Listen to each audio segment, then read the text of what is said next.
নমস্কার বন্ধুরা, কেমন আছেন? আশা করি ভালো আছেন। কাকুলি কিচেন ভিলেজ স্টাইলে সবাইকে স্বাগত জানাই। দেখো, আজকে আমি দুটো রেসিপি নিয়ে চলে এসেছি। কচি কচি পাট পাতা রসুন দিয়ে রান্না করব।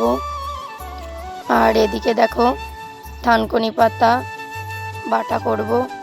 দেখতে থাকো, ভালো লাগলে অবশ্যই লাইক করো, চ্যানেলটাকে সাবস্ক্রাইব করে পাশে থেকো।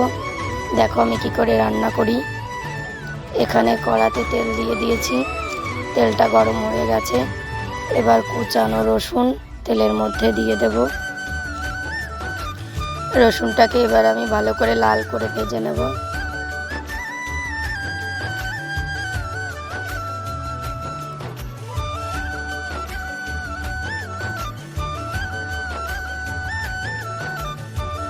দেখো, রসুনটা আমার লাল করে ভাজা হয়ে গেছে।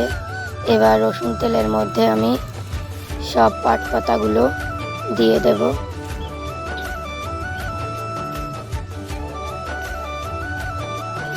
এবার একটু নাড়িয়ে নেব।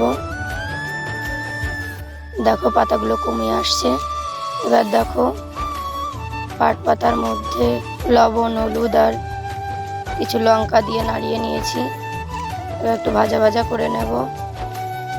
এবার দেখো, পরিমাণ মতন জল দিয়ে ফুটিয়ে নেব।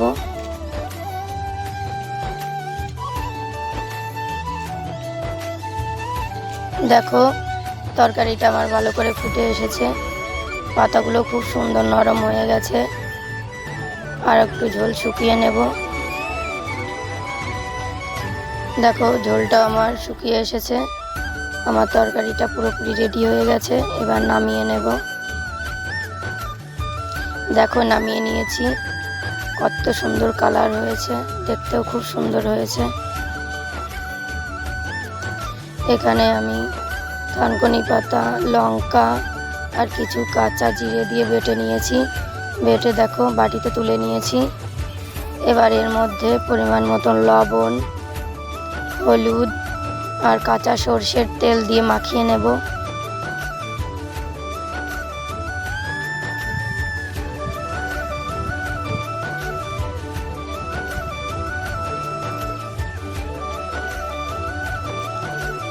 দেখো, হাত দিয়ে মাখিয়ে নিয়েছি।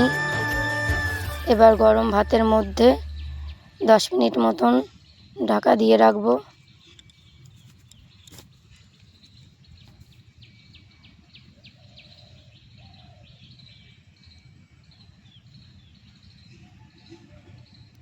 দেখো, আমি ভাতের মধ্যে বাটিটা বসিয়ে দিয়েছি।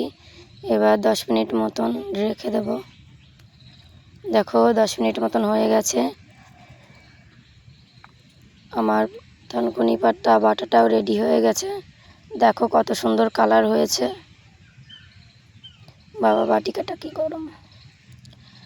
এবার বাটিটা আমি তুলে নেব। দেখো কত সুন্দর হয়েছে। এখানে দেখো, আমি ভাত নিয়ে নিয়েছি, থানকুনি পাতা বাটাটাও নিয়ে নিয়েছি।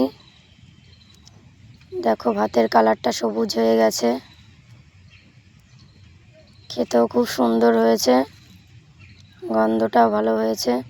তোমরা এরকম করে খাবে, খুব সুন্দর লাগবে।